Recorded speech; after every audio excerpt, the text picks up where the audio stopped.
Hi everyone, so I'm going to be talking about my indie makeup wish list. So this is something I talked about doing a few weeks ago, sort of in like the second week of Xmas, because I was going to have it follow the end of my inventory week. And then I ended up changing directions a little bit and I added in a couple of videos that I hadn't been planning on, and then this video got pushed, but I still wanted to do it because I wanted to talk about some of these brands, because many of these are brands that I haven't tried or that I haven't tried much from, but brands that I'm curious about. And I really think that indie brands are at the forefront of makeup innovation. They are really the brands that are doing the cool, interesting things. They are taking chances. They're just doing unusual combinations of colors, just things that you don't see from mainstream brands, so they're really appealing. And I thought that I would just take a few moments and share some of these beautiful things that I have been wanting and talk about why I want them, what sort of gaps I feel like they would potentially fill in my collection, but also why I haven't purchased them. For those of you who don't know, I am on a no-buy. This is my third year, so that does play a huge factor, but it's not just that. There are definitely some products I feel like I can sort of dupe a little bit with my collection, or they're things that I want for reasons that aren't really practical. They're sort of that fantasy makeup kind of category. So I thought that I would just go through and share these things just for fun. And I'd also love to know what kind of things are on your wish list and what sort of indie brands you like, because I definitely feel like that's a gap just overall in my makeup knowledge. I like to have sort of a brief familiarity with formulas and packaging and even experiences like shipping time and customer service. And you do miss out on that when you are on a no-buy, which is obviously something that I've dealt with and something that I would like to be able to kind of save some money to buy some of these products so I can experience all of those things, and so that I can kind of put it back into my channel as well. So I do really feel like those are contributing factors. But anyway, the very first thing on my wish list, like top of the wish list, are the multi-chrome shadows from Cleona. Just in general, all of them, but specifically the stained glass collection. And I was eyeing the All-Star bundle, which is 10 shadows. My goodness, do these look incredible. So there are 10 shadows in this bundle. There is Forge, Opulent, Royalty, Luxe, Carving, Vermilion, Gloaming, Shard, Bloodline, and Oculus. And I've used a few things from Clionadh Cosmetics before. I love that they are a Canadian-based brand, so definitely any opportunity to support Canadian, especially indie, great. I love the Aftershock shadows a lot. They are so beautiful. This gorgeous translucent base. They work as face highlighters. They work on the eyes. They can use them as like inner corner highlights or brow bone highlights, or just like brushed all across the whole lid. They're really beautiful. I feel like Cleona does a really great job with that. Now I know multi-chromes are expensive, so that's also part of my issue, because I don't want just one. Like, I really want a set of them. I want to be able to play with them, but $160 for 10 eyeshadows is a lot of money. It's a lot of money, and it's just not in my budget to spend that. I also find that Cleona is pretty slow when it comes to shipping. They're only a few provinces over from me, but when I've ordered from them before, it takes a long time. Now that's a general sort of issue with indie brands. Of course it makes sense, because a lot of these are independent operations. They're run by 1, 2, 3 people. You know, it's not run by a big organization, so it's going to run differently. I'm a person who likes that instant gratification. I like to get my things quick. Once they're sold out, like, the interest is kind of gone in general. So that's also a thing that has held me back from it, but I think they're absolutely gorgeous. I love looking at the photos of them. However, I do notice that they don't capture very well in pictures. Like, the swatches are often very thick, heavy swatches taken from certain angles. This is for multi-chromes in general, not just Cleona. I hate the fingertip swatches. I mean, I get that it shows the product. There's something about it. I don't like looking at the fingertip swatches. And I noticed that pictures of people wearing it on their eyes just doesn't show up very well. It's impossible to see the multi-toned or reflect in a just regular photo. And even sometimes in video, I find like it doesn't show up as true to life. Like I noticed when I was swatching the Prophecy highlighter from Kaleidos, which is a multi-chrome highlighter, like I could see all the shifts in real life and how beautiful it looked, and even on camera, even in motion, it just didn't look the same. And it's so strange to me how it doesn't capture. So for me, this would be fun to do those sort of like swatches and to play with on camera, do like a first impressions kind of thing.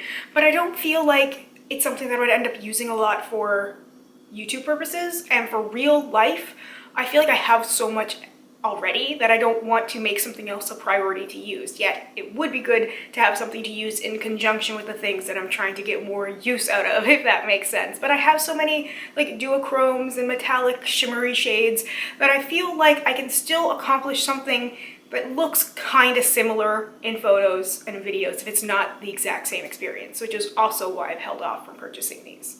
But the Deep Iridescent Multi-Chrome Bundle, that's 5 shadows, $76. I love the different shades in there. I don't really feel like I have anything that's like exactly like this in terms of an eyeshadow. Like I feel like multi-chrome is really what I'm missing. Their duochromes are also beautiful. I was searching through their site and like a lot of stuff sold out now because I think that they brought their website back at the end of November, and then I think they had a sale and then they just sold out so quickly because people were so ready because they've been closed for so long, like COVID restrictions and everything else. So, but shades like Fog and Snowdrift and Prophecy and Hunter and Pixie Ring and Cinnabar, they look really beautiful. And I really like the way that those like duochrome shadows look. And I think if anything, if I was going to buy more Cleona, of course I'd want to go for the multi-chromes, but I do feel like I'd want a few of those duochromes as well. Like I have like 2 of them that are besides the Aftershock highlighters, and they perform so beautifully, and they've held up for a couple of years, which isn't always true with every eyeshadow formula. So that also says a lot to me and why I would want to purchase more of them. So there's many pros there, and I just think they're absolutely beautiful. But for right now, I'm just gonna have to enjoy looking at the pretty swatch pictures and just dreaming about them because it's just way too much money. Another brand that I really like that's also Canadian is Emme Cosmetics. So I have some of their like metallic shadows, and they are unreal.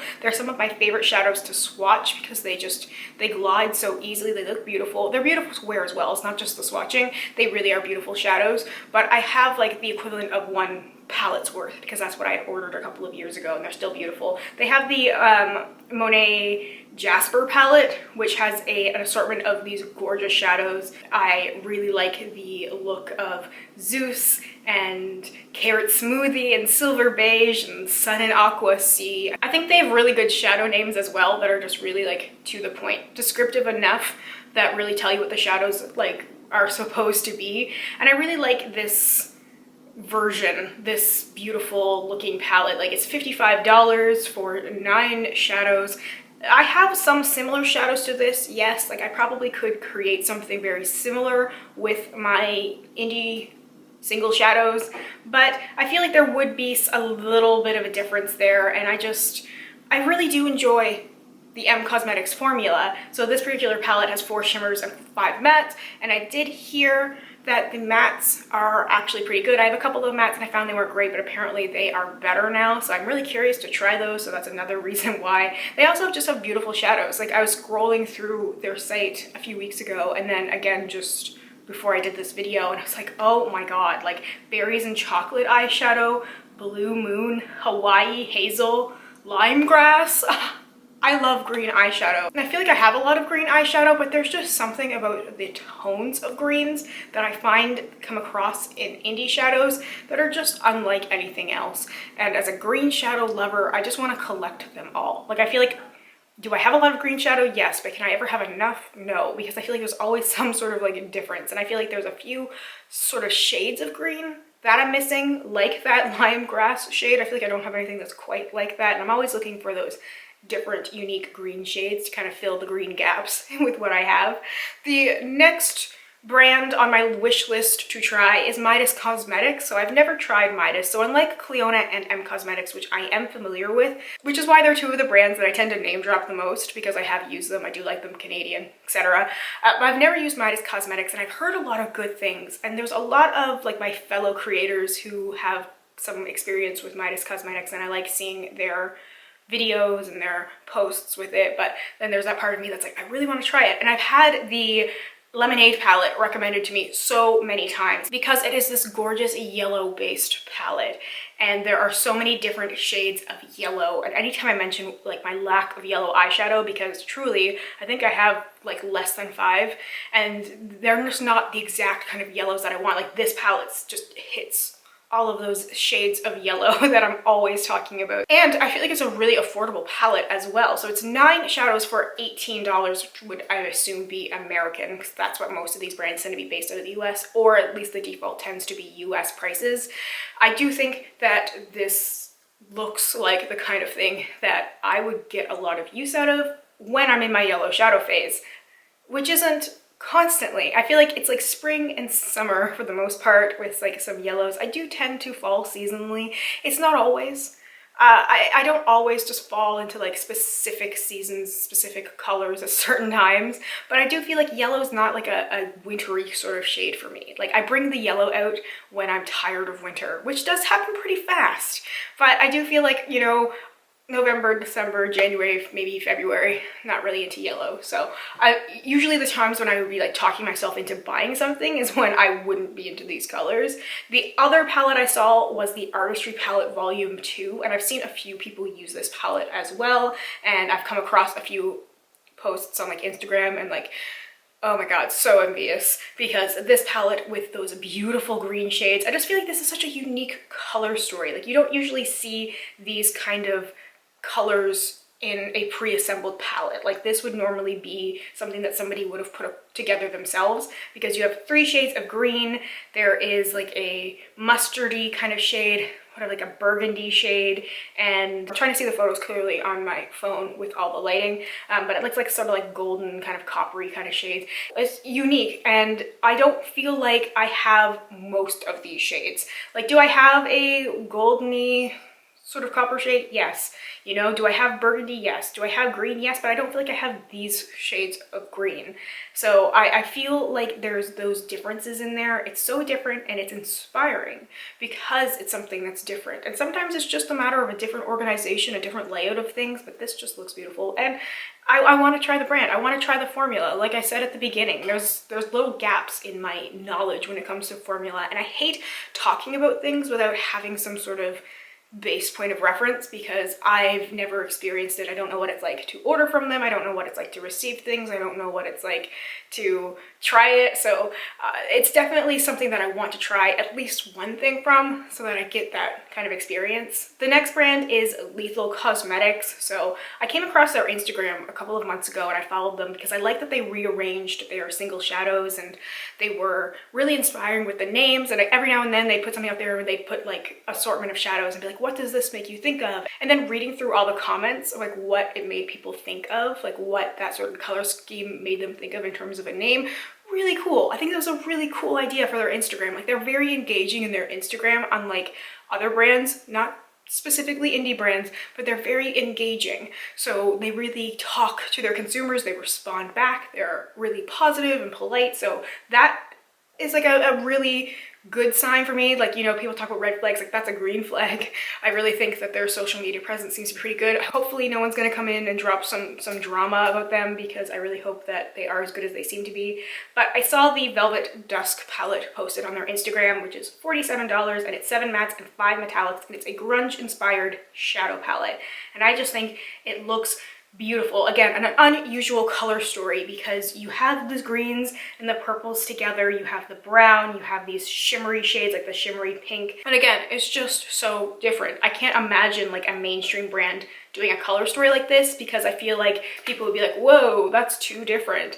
But I feel like this is like the perfect example of what indie brands do right. They do different things that are challenging and inspiring, because unlike like a palette full of just like neutral tones, this is going to challenge creativity. I also feel like the name is perfect for it. It's really descriptive. Velvet Dusk, it just really makes me think of those soft shades, but also, you know, it's those darker shadows. I feel like you could do like a lighter version of this, like a pastel dusk, which would really be like a cool sort of counter palette to this. But see, again, this alone is so inspiring, and I feel like this is just a perfect example of the good things indie brands do. Then I looked at all their single shadows, and I have been wanting to buy, because I was looking at like Enigma, the fuchsia blue duochrome, and the green shadow Eden is an ivy green with a matte finish. Like, I just could pick out a dozen things on their website, and their website is really clean and easy to browse, and there's not a lot of like fussing. Some indie brand sites, I find like you have to kind of specifically click around, or they don't really let you explore very well. And sometimes it's like, I just want to see everything. Like, I just want to go down and I just want to like, let me see all shadows. Like, I don't want to look at a specific collection. I just want to see everything. And there's so many sites that just don't let you do that. They're like, no, you have to look by collection, or look by shade, or look by color. And this site is just so clean, so organized, very pleasant. Like, I want to see if ordering from them would be the same. So I'm definitely putting this higher and higher and higher on my wish list, like every day. And every time I see somebody talk about Lethal Cosmetics, I'm like, so promising. I just feel like they have that potential. I feel like they're gonna do like some influencer collab or something, and it's just gonna like push them over, and all of a sudden they're going to be one of the most popular brands out there in the indie sphere. It's just like a gut feeling I have. Next is Lunar Beauty. So I have the Life's a Drag palette. I really like the look of the Moonspell palette. I think this does have a unique assortment of shades. I love all the purples. Love that there's like that one green's gonna get me every time. But I do feel like, though it has some of those like more neutral kind of shades, I feel like the packaging and the shadows look good, and I want to see what the formula is like, if it compares to the Life's a Drag palette. I'm really taken by the whole Lunar Beauty aesthetic. Like, I saw the Wicked liquid lipstick on the site, the black liquid lipstick. I like the whole packaging. There's just something about this that I'm like, I wonder what this formula is like, because I know Manny has had experience with cosmetics, so I feel like if he was going to produce something, he'd produce a liquid lipstick that performed really well. So again, just a thought that I have. I can't prove it because I've never tried it, but it's definitely something that's high on my radar because I like the whole aesthetic of the brand. So the next brand is Divina, and wow, those multi-chromes and duochromes yet again. I was looking at the Chromosphere pressed pigments, the Star Chaser collection. Unbelievable. I find that this brand sells out so quickly. I feel like they're unable to really keep things in stock, which again, I get it. It's hard to know how much to produce, especially if you're like just producing it yourself. But every time I look at these things, like that Lynx pressed pigment, it's so beautiful to me. The Aurora Flare collection. I love the Crescent Moon swatches for one thing. I do feel like the swatches show up pretty well, although they do look like a tiny bit altered, but they look absolutely stunning. The way that they shift from color to color, I think these would be really fun to play with. I want to get these and the Cleona ones and compare them, because I feel like these are the two I hear the most people talk about, the Divina and the Cleona. So I really want to see how they compare. Are they very similar? Are they different? Like, how do these work? How do these work? I really just am so curious by the multi-chromes in general. Like, I feel like I hear so many people talking about it, and then I see people using it and I feel a little left out. So that's definitely part of it as well. It's easy to experience the FOMO when you see all the kinds of people around you using these kind of products. So I'm trying to always counterbalance that as well, because I know it's like, okay, you know what, these products aren't going to be life-changing, it's going to be okay, I'll survive without them. But still, there's that little part of me that's like, but I want them. The next brand is Collidos, and my face right now has a lot of Kaleidos on it, but there's a few things that I want to try, like the Tone Activator Eye Primer, which is apparently supposed to make like eyeshadows look more vibrant. I'm pretty loyal to my Urban Decay eyeshadow primer potion, but this for $10 US looks intriguing. Like, I'd like to try it. And then there's all the Futurism palettes. So I have one, the Sashimi City, and they have so many. They have so many, and I was looking at them and I was like, these are fantastic. Like, these little 6-pan shadow sets beautiful. The number one on my wish list is the Electro Turquoise one. So it has the turquoise and the orange shadow in it. It's got a bunch of matte shades, but it also has metallic, like the metallic blue with like the silvery goldish kind of glitter called Tron. Unbelievable. Shockwave, like the silver. I love this color combination. It reminds me of something and I can't think of it off the top of my head. Like the color scheme reminds me of something, but I love the way that like the turquoise and the orange pair together. I love that they like the dark shadow there is a dark brown instead of like a black shadow. Hi, Kaji. Hello. I'm talking about eyeshadow. Yes, I am. Okay.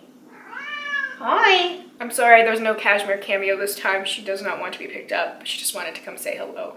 But there's just something about this combination of colors, the look of the packaging, that just, I want all of those palettes for the packaging, which is not reason enough to buy something. Have I done this before? Yes. Am I trying to do this now? No. But there's just something about it that I'm just like, they're beautiful. And because they're beautiful, I want them. Now, the next brand is Likely Makeup. So I have the Clown Blush and the Fairy Blush palette. What's on my wish list from Likely Makeup are the false eyelashes. They have these beautiful, like Shakespeare-inspired, like Romeo and Juliet lashes, different color lashes, different styled lashes. I looked at like the Sleepy Starlet, the Blissful Baby, Hostile Honey, Bat Wings. The packaging is beautiful and I love false eyelashes and I love the way these look. I love the Likely Makeup Instagram. Jordan is so talented and does so many beautiful looks and I feel like these lashes are just incredible and I just want to play with them. This is truly like a brand that feels like it was created because the person behind it is just passionate and interested in makeup, and like it's not just about makeup products, because I feel like false lashes are like part of that whole experimental play. It's part of the fun of creating a look, which sometimes it's like, yes, things can be like a little out there and extravagant, and then you put on a pair of lashes. Like this look is a lot because I wanted to do purple because I felt like I was doing a lot of like green and sort of like reddish things. So I was like, let's do purple. I feel like I haven't done purple in a while, but like the Juliet lashes from Likely Makeup with this home makeup, and then like to style it and pose and do like the whole Instagram photo and put a filter on it, and it's just, see, it's inspiring to me. And those are the kind of brands that really speak to me, are the ones that feel like there's passion behind them. And that's the biggest thing with indie brands. It's like they are the brands that are run by people who have passion for makeup. They have passion for creating fun products. They're about creativity and expression, and I really feel like Likely Makeup is a great example of that. I do have a couple more than I thought. But Sugarpill is the next brand. I think they're still considered indie as far as I know. They don't have been around for a while, but I really want the Pro palette. Like, it's expensive, $120 US for the full pan of 12 eyeshadows. I've heard they're phenomenal. I remember hearing about them in like the early days of like YouTube and the internet and colorful shadows, which were kind of rare. I know that there are a lot of drag queens who've used Sugarpill for a long time, and I know that Sugarpill partners with drag queens a lot. And every time I was ever going to make an order for Sugarpill shadows, they were always sold out of like at least one shadow that I wanted. So that's the easiest thing for me to talk myself out of it, is if they're sold out of something, especially if you're going to buy it all as like a set. Because I wasn't gonna like split the orders up. I was like, if I'm gonna do it, I'm gonna do it all. I'm gonna buy the Pro palette, I'm gonna buy all 12 shadows, but they'd always be sold out of something. And I feel like they're constantly sold out of something. When I looked at the site just the other day, sold out, sold out, sold out. So I feel like it's easy to talk yourself out of something when it's sold out. They also have pretty cool looking lipsticks, which I really had only kind of casually heard about their lipsticks, but the School Days bundle that they have with a lipstick called Teacher's Pet, Dress Code, and Dropout, which is like this orange with like golden shimmer, and then School Days is sort of like this pale, like almost gray blue with some gold shimmer, and then the green with the gold shimmer. I would have so much fun with those. And then the final brand is Rituel de Fille, and I talked about before how I was really interested in trying the Color Nectar pigment balms, and I got one for Christmas, and I've only used it once so far, and it was mostly just to swatch it and play with it, and it just makes me want more colors now. So I got the shade in Ladybug, which is this raspberry punch pink, but the two on my wish list are the shades Wasp and the shade Snapdragon. So Wasp is this beautiful yellow shade and Snapdragon is this orangey shade, and I love the way that these are shown. Like the pictures, the promo pictures with the models, and how it is this beautiful, colorful, like almost watercolors on their cheeks and their eyes, because these are like multi-use products, so you don't just use them in like one specific area of your face. You can use it in your eyes and your cheeks and your lips, and they are so beautiful. And I just like the imaging, the marketing sells me on this one, and it's like they're not even pushing it. It's just like looking at how beautiful these models are with those beautiful colors on their faces just makes me want them. So those are definitely super high on my list, and just like all of them. Like again, I have the entire collection of these, please.